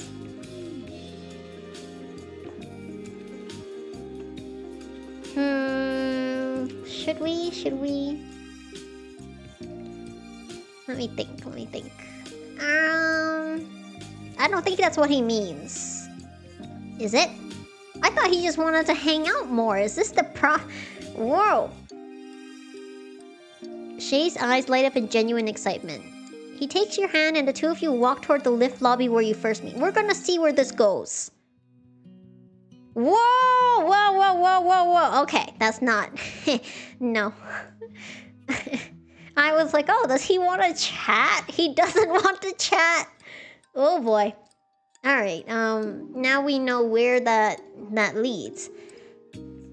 Let me just say, I genuinely thought we were just gonna go and maybe play more music and talk. Alright. By the way, nothing wrong with that option. I do think, like, it's interesting. No, genuinely. What do you mean? Nah, I should head back home. You shake your head. You're supposed to be back home visiting family, not spending the night with random strangers, so they knew I didn't know. And you're worried you might give Shay the wrong idea, whatever that may be. Shay nods. He changes tracks slightly. There's a boxing gym I go to in Geylang. Do you want to come with me? We could have dinner after. You raise an eyebrow and Shay laughs. I know it sounds like I'm suggesting it so I can beat you up, but it'll be fun, I promise. Even Lice thinks so, and they hate exercise. I keep clicking the wrong thing.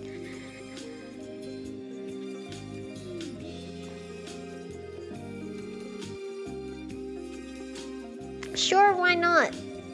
First you steal my lift, now you drag me somewhere to beat me up? But your tone is teasing and his eyes sparkle. You won't regret it. Will I? I don't know.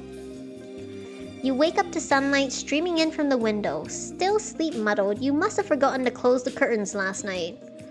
A quick glance at your phone tells you it's only 7:30 a.m., but that is a gorgeous scene. You're still jet-lagged, but fortunately you've been tired enough to sleep through the night. You turn around and try to go back to sleep, but your thoughts keep drifting back to last night with Shay. I enjoyed myself. What do you mean a twinge of regret fills you?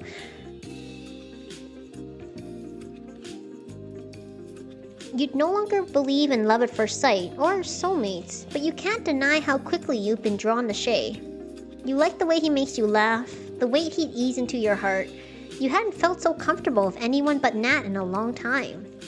You hadn't acted on anything, and neither had Shay, but he'd made his attraction to you pretty obvious.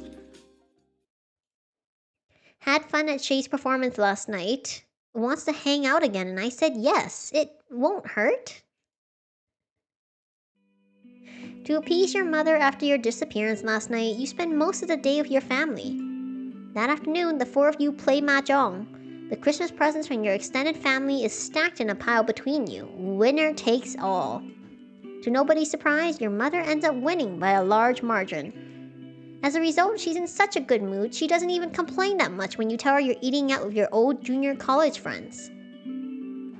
When evening rolls around, you meet Junie by the river as promised. Oh, that's another gorgeous scene. She pulls you into a bone-crushing hug, thumping you on the back as though executing the Heimlich maneuver. People are going to be so excited to see you. It's been years. The two of you stroll along the river to the restaurant where you'll be meeting the rest of your classmates. Hey, maybe this is the day you and Cho finally get over the bad blood between you. You've never actually told her what went down all those years ago, even though you suspect Junie guesses some part of it. Here we go, we finally find out what happened.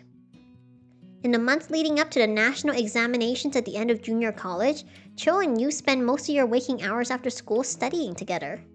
Amidst the whirlwind of classes, mock exams, and college applications, you and Cho fall even more in love. One afternoon, the two of you head to the library after class, but the air conditioning isn't working. Your brother invited some friends over, so your house is out. I guess we can go to my place. My mom's out with a friend today. She'll be back late. You brighten. Chu hasn't invited you over in weeks because his parents are going through a rough patch and he's been spending as little time as possible at home. All you know is that Cho's mom had found out about his dad cheating. Cho never wants to talk about it. Sure, I'll come. Can we make dumplings for dinner together after? As far as you're concerned, that recipe is the only worthwhile thing Cho ever inherited from his mother. I swear it's the only reason why you continue to hang out with me. Among other things. You slip your hand into Cho's, fingers lacing together as you head towards the bus stop. You settle down next to him at his dining table. The two of you work mostly in companionable silence. You're finishing up a chemistry assignment and he's doing a literature mock paper. After 2 hours, your attention slowly begins to wander. Cho looks up, narrowing his eyes at you. I can feel your gaze from here. He looks up at you, lips curling into a crooked smile. You promise not to be distracting. You're the one being distracting. You see Cho's throat bob up and down as he swallows, gaze growing thick. I still got 5 more minutes on my practice test. When you move a little closer, thigh pressed against his, you see a small flicker of desire dance across his features in response. I'm gonna milk this for all I got. He makes a small noise and kisses you back. His hand comes up to grip your jaw, and all the blood pools in your gut. I would have thought it'd be butterflies. Interesting. His mom appears at the threshold of the living room. You hadn't heard her come in. Judging by her horrified expression, she has definitely seen everything. He hastily lets go of you and steps back. He tries to school his expression into something fairly neutral, but you know him well enough to see the panic in his dark eyes. There's a long and terrible silence. The thump, thump, thump of your heartbeat is the only unreliable measure of time you have. He doesn't tear his eyes from his mother, and an entire conversation seems to be had in your presence, except you have no idea what's being said. Finally, his mom rounds on you. So you're the one he's been wasting his time with. Before he got mixed up with you, he's been on the dean's list every year. She glares at you. Now look at him. Shit prelim grades, throwing away his future, everything we sacrificed for. But his mother doesn't want to hear it. She holds nothing back. The Mandarin words come at you, sharp and fast like throwing knives. In English, Mrs. Lin has always been hard and divisive.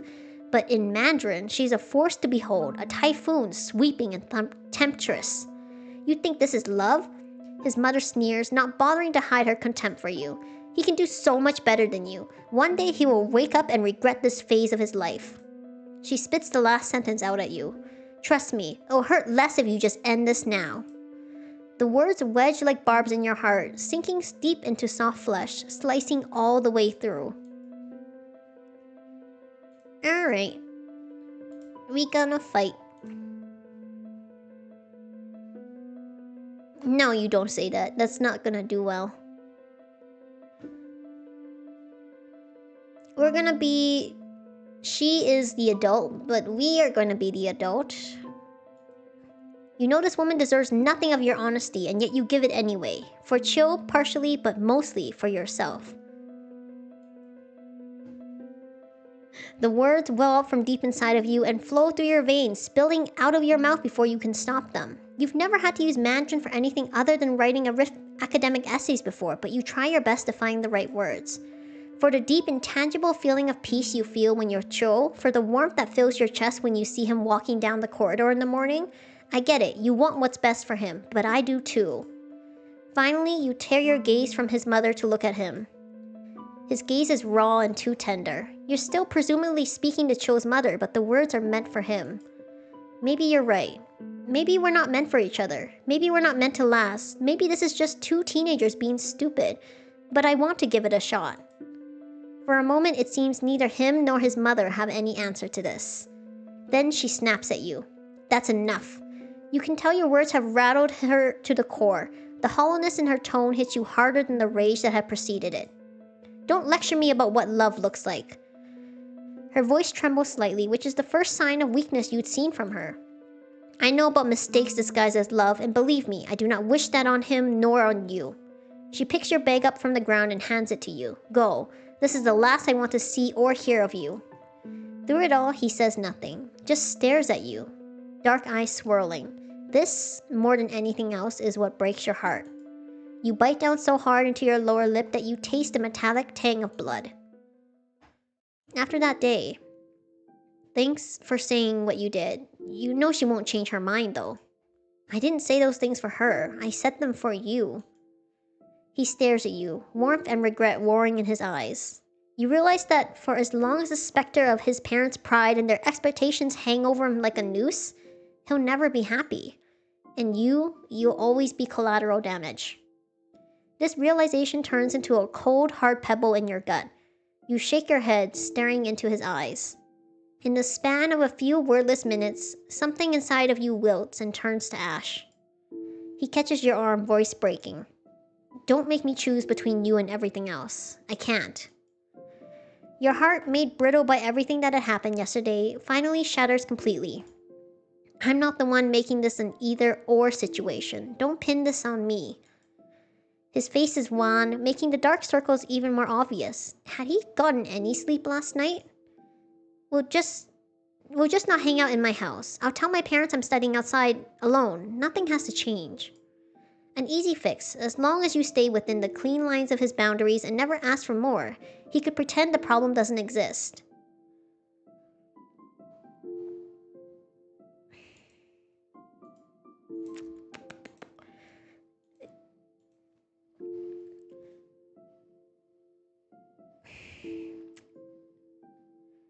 If I could say something to, if you are currently dealing with a decision like this,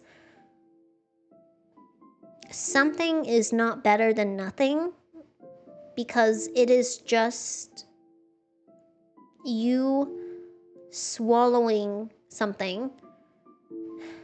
You're swallowing so many little knives that will eventually cut up and cut into you until you ask yourself why you are cutting yourself, why you are hurting yourself. It is harsh, it is cold, it is seemingly a little unfeeling, but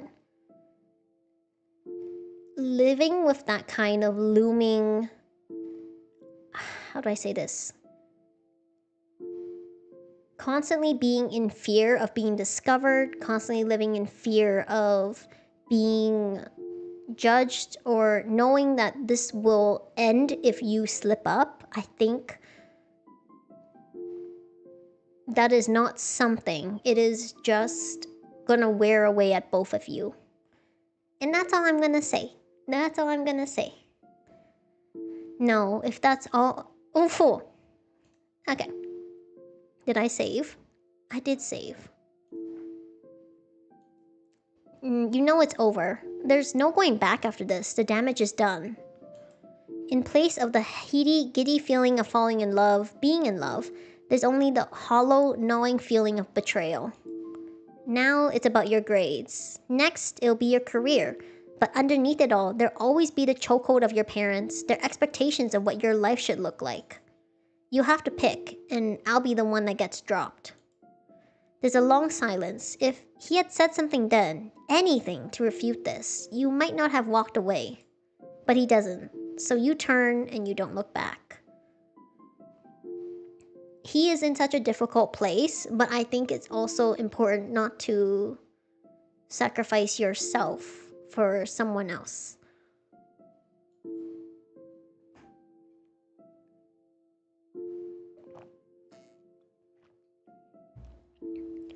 The next few days morph into weeks. You still see him in class and sometimes after school, but you barely talk to each other. The haunted look in his eyes never goes away. You stop dreaming about the future you could have shared with him. Instead, you pour all your energy into studying, just to fill the hole in your heart that had once been reserved for chill. Nothing feels the same, but you lie to yourself that if you can just make it through the exams, earn your ticket out of Singapore, you'll leave all the pain behind. Soon, classes come to an end, you take your exams and leave the rest up to fate. In the end, you get a full scholarship to NYU and you hear that Chill's headed to the best law program in the country. Once, you might have hesitated at the thought of accepting an offer that would bring you halfway around the world for 4 years. This is not running away. I think it's important that she focuses on herself because clearly she had plans and goals. She is burying herself in the attempt to distract herself, but I don't consider this walking away because she has made the decision, you know? It's tough though. She's a student. She's a junior college, which is like high school. But those days are long over.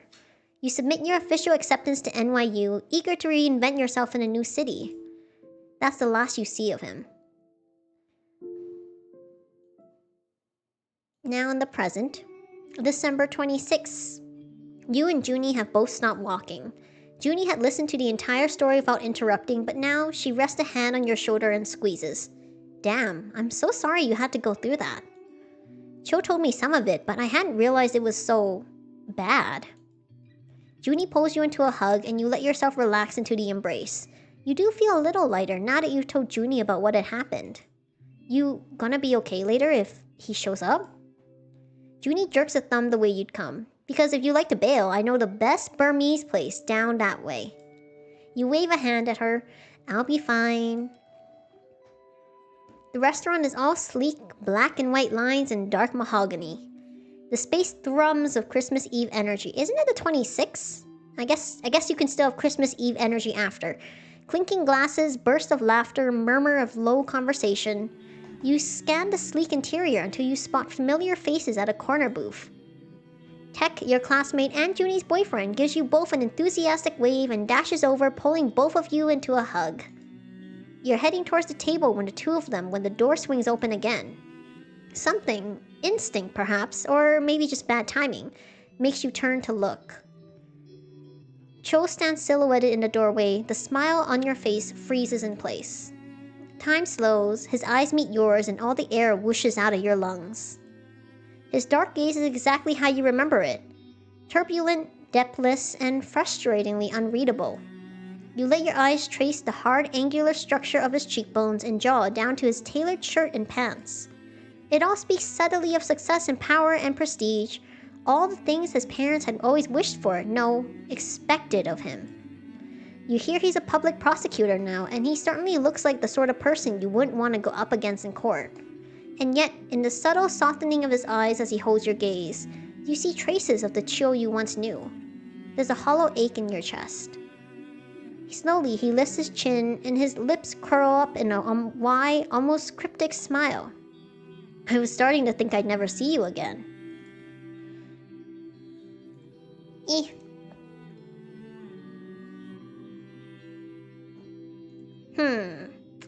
I'm gonna see what this option does, but I might go with this one. You stare at Cho, the first person you'd fallen in love with, and the first person to break your heart. In the end, the words spill out of you before you can stop them. I missed you. Your honesty seems to floor the both of you. He blinks a couple of times and takes a soft, shuddering breath. You'd known that meeting him again would send all those memories rushing back, but it has a stronger hold on you than you expected. I don't know if that changed anything. It increased friendship. His face softens into a smile that makes your stomach flip. I missed you too. Let's see. Did that increase the friendship? Hold on. That increased the friendship. Emotions surge beneath your placid surface as you stare at Cho, the first person you'd fallen in love with and the first to break your heart. But you surprise yourself by giving absolutely nothing away. When you respond, your gaze is level. Me too. It's been a while. Your tone is cool. You're determined not to give him the satisfaction of knowing the effect he still has on you. He presses his lips together and you see a vein in his neck pulse. Oh. He pushes a strand of hair out of his eyes. You recognize the tick. He does it when he's nervous or uncertain, and there'd been a time where you found it impossibly enduring. After chatting for a while, his gaze slides to the table where your classmates are seated, watching the two of you with undisguised curiosity.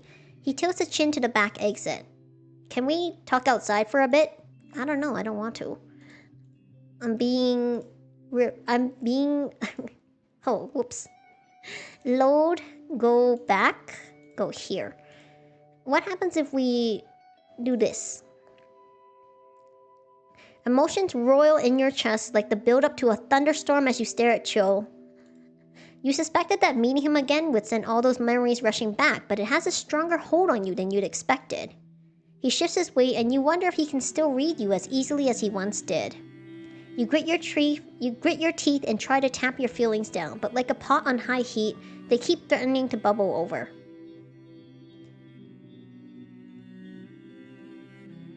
Did that increase the relationship? Hold on.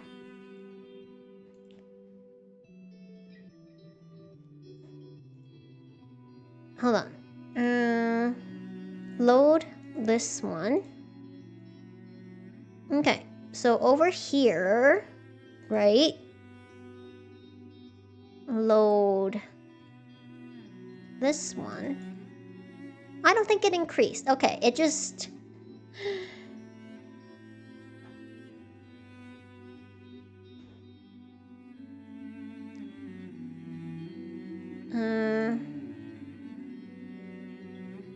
This one increases friendship. You let out a soft sigh, even after everything that had happened. It seems Cho still has the same ability to scramble your logical thinking brain. He pushes a strand of hair out of his eyes. Can we talk outside for a bit? Sure. Why can't he say it here? I don't know. My throat goes dry, but I nod rarely. Sounds like the start of a murder mystery. You're beginning to panic, so you reach for humor as a coping mechanism. Sounds like the start of every murder mystery. He laughs, shaking his head. I promise I don't plan on killing you. So, no promises you won't do it accidentally? He cracks a smile at this. Okay, I promise I won't do it accidentally either. You wave a hand in front of you, trying to hide how your heart rate's beginning to quicken. Alright then, lead the way. I can't tell if, like, the romance dropped. I think it dropped a little. Am I going crazy? Am I going crazy? I know friendship increased. I can't tell if romance dropped. Oh no. I'm being compulsive here. It kind of looks the same? Okay, maybe it's me. Your throat goes dry that you don't trust yourself to speak. Instead, you just nod wordlessly, already praying fervently that this isn't a terrible mistake. His expression takes on an unmistakable glimmer of hope. Really? I can't tell. You follow him out the back door of the restaurant into the alley. The door swings shut behind you, shutting off the noise. The alley is almost empty, save for several lonely pigeons pecking the ground for invisible food scraps. A crescent moon hangs in the silver comma between the rooftops of old shophouses. The back doors are flanked by a motley arrangement of dented garbage bins, air conditioning compressor units, and plastic chairs well worn from countless smoke breaks. For a while, the two of you stare each other down without speaking. Once, almost 10,000 miles of sea had stood between you and the past that you'd fought so hard to leave behind. Oh, you were right, she was running away. Now, Joe's standing so close you can smell the familiar scent of his soap. True to character, he hasn't changed it even after all these years. You step back, trying to render his proximity less overpowering. You don't want to be reminded of sweeter times, simpler times. Times when touching Chill, loving Chill, had been as natural as breathing. Okay, we're outside. What did you want to say? He takes a deep breath and something shifts in his expression. Whatever had remained of his hard exterior crumbles to dust in front of you. That just means that he didn't change like the brand or the scent of the soap he used. I wanted to apologize for the way things ended. Your heart drops to the pit of your stomach. I assumed you'd always be in my life. I was 18 and stupid and... Cho keeps going, words coming out rough and unpracticed. I achieved everything on their list. Tick them off one by one. It didn't make me feel anything. He sucks in the breath, then chokes out the words. I thought I could do what my parents wanted and come back for the things that actually made me happy afterward. But by then, you were already gone. You think of that afternoon in Cho's house, everything that she had said and everything that Cho had not. You look at him for a long moment without saying anything, palms sweating in the humid night air. I never stopped wondering if things might have turned out differently if I had said something then, if I'd asked you to stay all those years ago?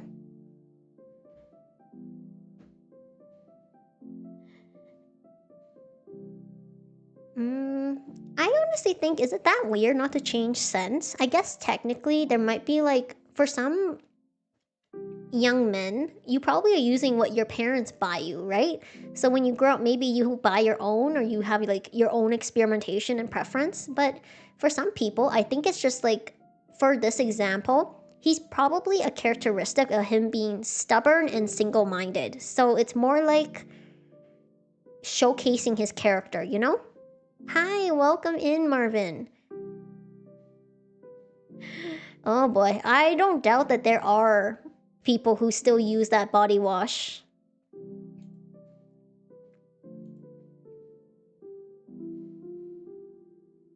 I have no idea where I am. Why are you telling me this now? No, you don't get to do this. Like I said, I understand feeling bitter and angry, but it does not... When someone is taking that first step, if you want something to continue, if you don't want things to continue, go ahead. Go ahead. But if you want the possibility, which I do, that's what we're here for.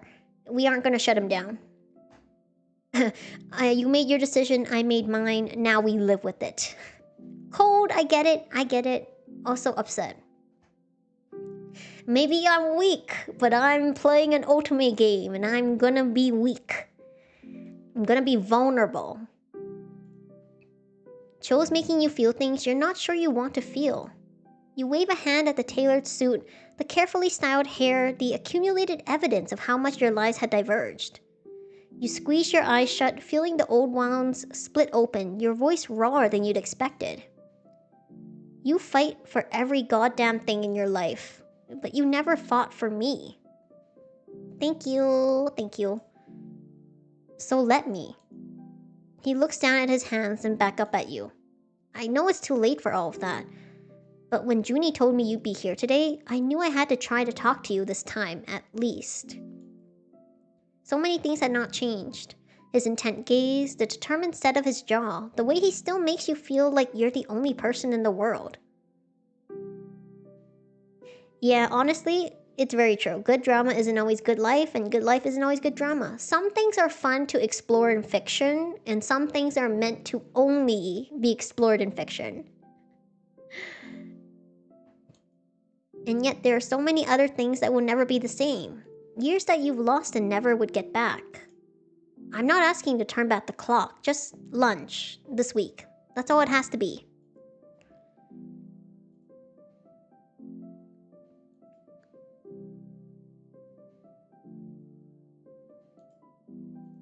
I mean, I'm gonna agree.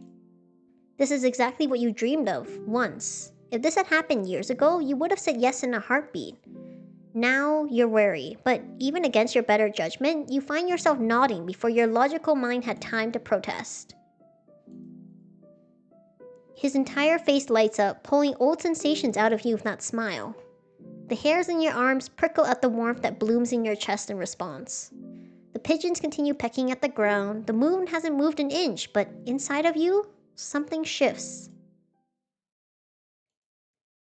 Saw Cho again after all these years. Swore to myself that we were through, and yet I agreed to lunch. Sorry about that, I know you're conflicted. I did that. That night when you return home, you realize that everyone's been asking you the same question. Are you staying this time? Cho had asked it first, before you left for New York. Then nearly a decade later. Not on a hot afternoon on the beach, then a snowy street in New York. Shay, as you dance with him in a throng of people. For years, you've been living in the space between cities, between a past that you can't forget and a future that's just out of reach. Tomorrow, you'll wake up in your childhood bedroom with 4 days left in Singapore before the new year. As you walk from the car park to your apartment, you wonder what it would take to finally arrive at an answer to that question. That's it for the demo. Catch up with Cho over lunch. Spend time with Nat and see if there's anything left to save. Go boxing with Shay and have dinner after. Have a follow-up conversation with your mother about what she said in the kitchen. And many more scenes. different choices might unlock other scenes in another playthrough.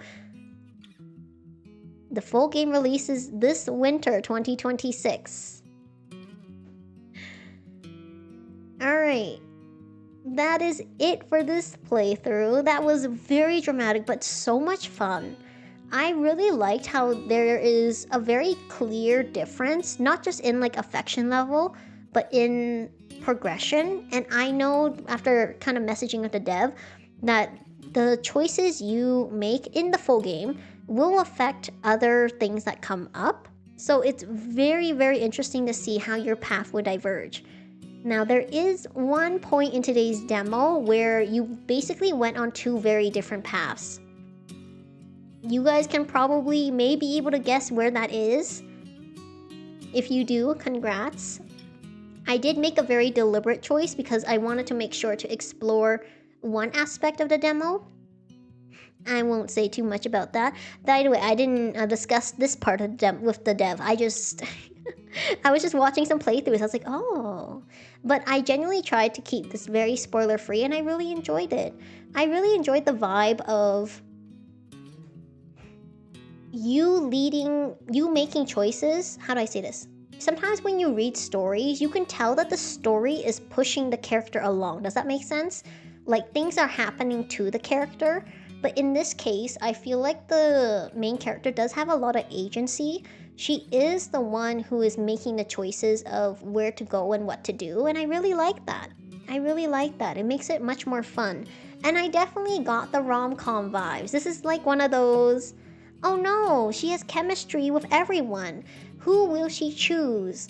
Will she choose the partner she still hasn't fully forgotten? Will she choose the first love that got away or who left her? Wait, does that count? That's a little sad.